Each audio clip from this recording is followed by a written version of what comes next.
안녕하십니까. 이어서 경남 소식입니다. 그제 거제 한 중학교에서 농구대가 넘어지면서 남학생이 숨지는 사고가 났습니다. 농구대의 중심을 잡아주는 무게추가 빠져있던 것으로 추정되는데 경찰은 점검 부실과 농구대 하자에 대해 수사할 계획입니다. 최진석 기자가 보도합니다. 거제의 한 중학교 운동장. 한 남학생이 농구 골대 그물을 잡아당기자 농구대가 기울더니 바닥으로 넘어집니다. 2학년 박모군이 농구대에 부딪혀 숨진 건 지난 8일 낮 12시 40분쯤. 친구의 어깨 위에 올라타 휘어진 골대를 바로잡으려다 변을 당한 것으로 전해졌습니다.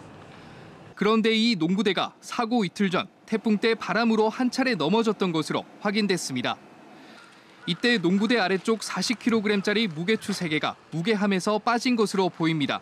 이동식 농구대에는 중심을 잡아주는 무게추가 이곳에 고정돼 있어야 하는데요.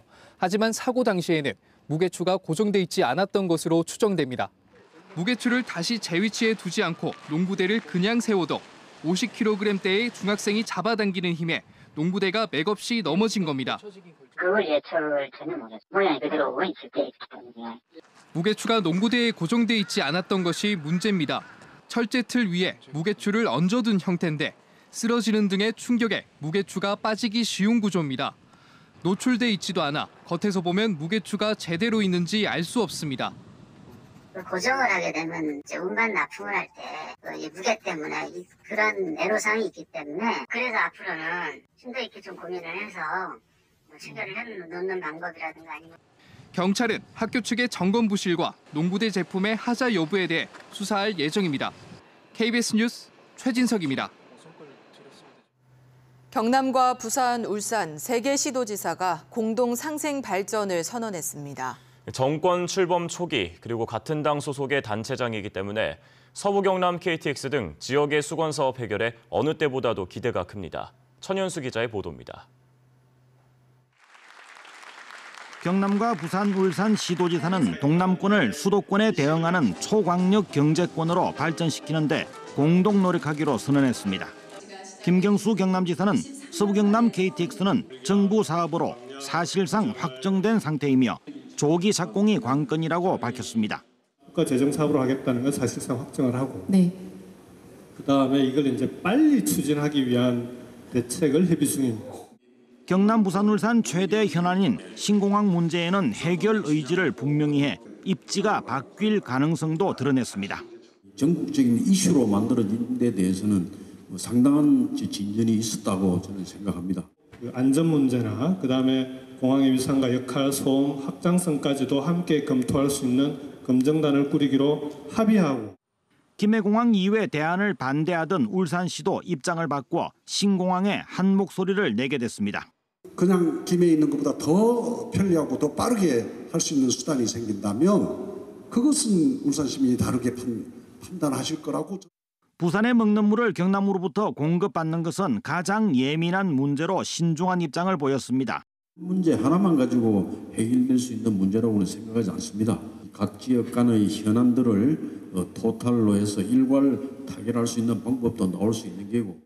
세 개 시도지사는 조선과 자동차 산업 침체로 빚어진 경제난 돌파와 일자리 마련에 공동 대응하기로 했습니다. 시도지사들은 이를 위해 정부의 남북 경제협력 사업과 신북방, 신남방 정책에 선도적으로 나서겠다는 뜻도 밝혔습니다. KBS 뉴스 천연수입니다. 김해공항은 1단계 확장에도 2년 전보다 입국 시간이 오히려 6분 3초나 늘어났습니다.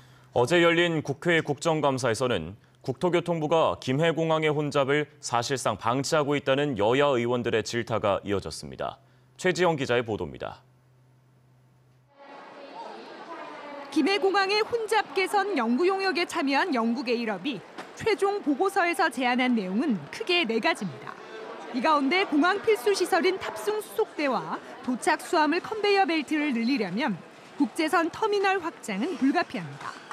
하지만 국토교통부는 현재 자동 보도 폐쇄와 항공사 발권대 철거 등 기본적인 편의 시설을 억지로 줄여 공간을 만들고 있는 것으로 드러났습니다. 더불어민주당 박재호 의원은 국토부가 이 같은 용역 결과를 알고도 터미널 시설 재배치만 고집하고 있다며 2단계 확장을 촉구했습니다. 불편할 정도가 아니고요. 이거는 무슨 시골의 돗대기 시장에 완 그런 기분입니다. 근데 그걸 그대로 방치하고 있다는 자체가 계속 놔놓고 있습니다. 용역하겠다, 또 확장하겠다 말로만 하고 있지. 하지만 국토부 김현미 장관은 김해 신공항 건설과 맞물려 2단계 확장을 추진할 수는 없다는 입장을 되풀이했습니다. 2단계 공사하는 거하고 김해 신공항 건설하는 거 거의 시기적으로 겹치는 상태가 되기 때문에 그런 의미에서도 저희들 신공항이 좀 빨리 되어야 되지 않냐 이런 생각이 들고 특히 이현승 자유한국당 의원은 최근 정부가 각 국제공항에 설치하기로 한 입국장 면세점 대상에서도 김해공항은 공간이 부족하다는 이유로 빠졌다고 질타했습니다. 또 김해공항 주차장 만차 일수는 351로 국내 공항 중에서 주차 면수가 가장 부족한 상황이라고 지적했습니다. KBS 뉴스 최지영입니다.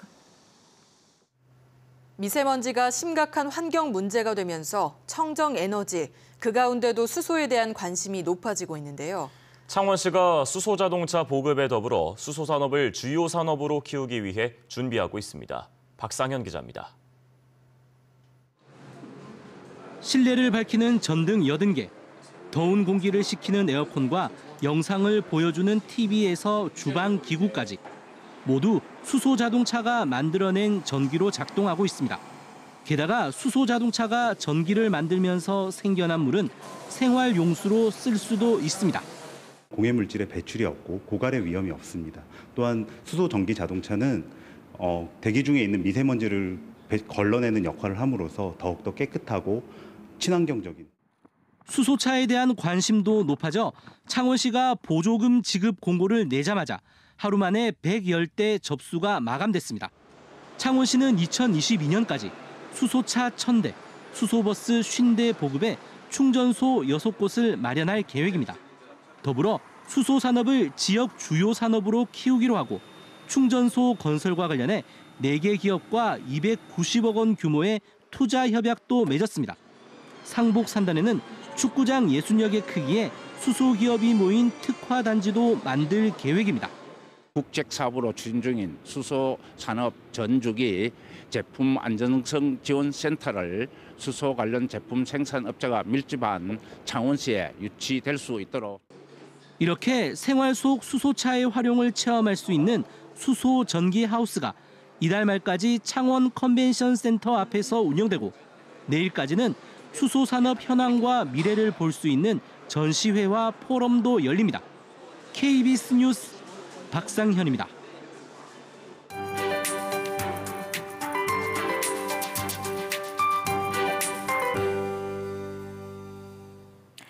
날씨가 갑자기 겨울이 된 것 같습니다. 가을이라고 하기에는 아침 공기가 많이 차갑습니다. 오늘 창원의 아침 기온 9도로 어제보다 6도 정도 낮게 출발하고요. 진주는 무려 6도까지 내려가 있습니다. 여기에 찬바람이 체감 온도를 더욱 끌어내리고 있는데요. 오늘은 두께감이 좀 있는 겉옷을 챙겨 입으셔야겠습니다. 이렇게 기온이 급격하게 내려가다 보니 북서 내륙의 높은 산간으로는 서리가 어는 곳도 있습니다. 당분간은 쌀쌀한 날씨가 지속되면서 서리가 어는 곳이 많겠습니다. 농작물 관리에 유의하셔야겠습니다. 오늘도 대기 상태는 양호합니다. 미세먼지 농도 좋음 단계를 이어가겠고요. 안개로 인한 불편함도 없겠습니다. 다만 앞으로는 대기가 차츰 건조해지겠습니다. 화재 사고 발생하지 않도록 각별히 주의하셔야겠습니다.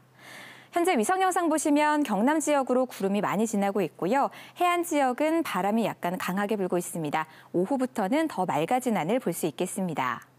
현재 기온은 어제보다 5도에서 많게는 9도가량이나 낮습니다. 동부 지역은 고성 3도, 창원 9도, 거제가 12도로 출발하고요. 낮 기온은 모두 20도를 밑돌겠습니다.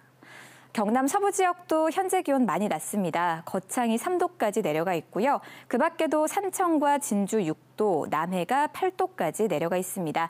낮 기온은 거창 16도, 진주와 사천, 남해가 19도에 그치겠습니다. 해상에는 오늘도 먼 바다를 중심으로 바람이 강하게 불면서 물결이 최고 2.5m까지 약간 높게 일겠습니다. 쌀쌀한 날씨는 주말까지 나흘 정도 이어지다가 다음 주부터 차츰 풀리겠고요. 당분간 하늘은 계속해서 맑겠습니다. 기상정보였습니다. 경남대 조선해양 인력양성사업단이 구직자를 대상으로 생산설계 전문가 과정 교육생을 모집하고 있습니다. 동창원농협과 진북농협, 진주축산농협과 남해축산농협이 서로 금융지원과 특산물 판매에 협력하기로 협약을 맺었습니다. 창업 희망자들에게 정보를 제공하는 2018 창원 경남 프랜차이즈 창업박람회가 오늘 창원 컨벤션센터에서 열립니다. 경남은행 고객센터 상담사들이 홀몸 어르신들에게 정기적으로 연락해 안부를 묻는 돌봄 서비스를 확대합니다. 오늘 14일 창원 마산야구장에서 한국과 타이완의 연예인 야구대회가 열립니다. 레인보우 희망재단 등이 주최하는 한국-타이완 연예인 올스타 야구대회는 국내 취약계층과 다문화 가정의 어린이를 돕기 위해 자선 행사로 마련됐습니다. 한국 연예인 올스타팀은 홍서범 단장과 이봉원 감독의 오만석, 이종혁, 송창희, 성대현 등 배우와 가수 출신 29명으로 구성됐습니다. 프로야구 NC다이노스 구단은 2군 퓨처스팀의 연고지를 창원으로 옮기기로 했습니다.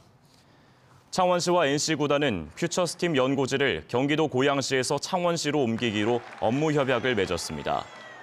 이에 따라 NC는 1군은 내년에 개장할 신축 마산야구장을, 2군은 기존의 마산야구장을 사용합니다. NC는 애초 2군 연고지를 고성군으로 정했지만 1군 신축 야구장 문제로 지난 2015년 경기도 고양시로 2군 연고지를 이전했습니다. 산청문화원의 민화반 수강생들이 제6회 대한민국 전통공예 대전에서 대상을 비롯해 특선과 입선 등을 휩쓸었습니다. 산청문화원은 지난주 서울 서초구 한전 아트갤러리에서 열린 대회에서 민화반 수강생 광명희 씨가 대상을 받았다고 밝혔습니다.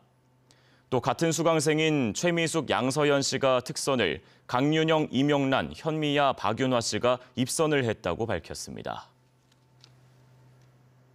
창원 중부경찰서는 함께 술을 마시던 30대 남성을 마구 때려 실명에 이르게 한 혐의로 조직폭력배 35살 박모 씨 등 2명을 검거했습니다. 박 씨 등은 지난 8월 26일 새벽 2시쯤 창원시 성산구 상남도의 한 술집에서 35살 A씨와 함께 술을 마시다가 다음에 술을 사라는 말을 거부했다는 이유로 소화기로 A씨를 마구 때려 실명을 지킨 혐의를 받고 있습니다. 경찰은 박 씨를 구속하는 한편 이들에 대해 여죄를 수사하고 있습니다. 통영해양경찰서는 술을 먹고 배를 운항한 혐의로 선장 61살 김모 씨를 붙잡아 조사하고 있습니다. 해경은 통영시 용남면 해관도 인근 바다에서 소형 어선이 좌초됐다는 신고를 받고 출동해 승선원 3명을 전원 구조했고 선장 김 씨를 음주 운항 혐의로 검거했다고 밝혔습니다. 조사 결과 김 씨는 혈중 알코올 농도 0.103%였으며 이는 과태료 대상입니다. 농림축산식품부는 창녕 장척저수지 근처에서 채취한 야생조류 분변에서 발견된 조류 인플루엔자 항원에 대한 정밀 검사 결과 저병원성 AI로 최종 확진됐다고 밝혔습니다. 경상남도는 이에 따라 해당 지역에 설정한 방역대를 해제했습니다. 그러나 겨울 철새가 잦고 날씨가 추워지는 만큼 AI 모니터링을 강화하기로 했습니다. 경상남도가 한 달 동안 경남 지역 41개 골프장에서 농약 사용량을 조사합니다. 조사 기간 경상남도는 농약 사용량과 맹고독성 농약 사용 여부를 조사하고 친환경 농약 사용을 권장할 예정입니다. 경상남도는 상반기 조사에서 고독성 농약과 잔디 사용 금지 농약을 사용한 골프장은 없었으며 경남 41개 골프장 가운데 10곳은 농약이 검출되지 않았다고 밝혔습니다. 뉴스를 마칩니다. 시청해주신 여러분 고맙습니다.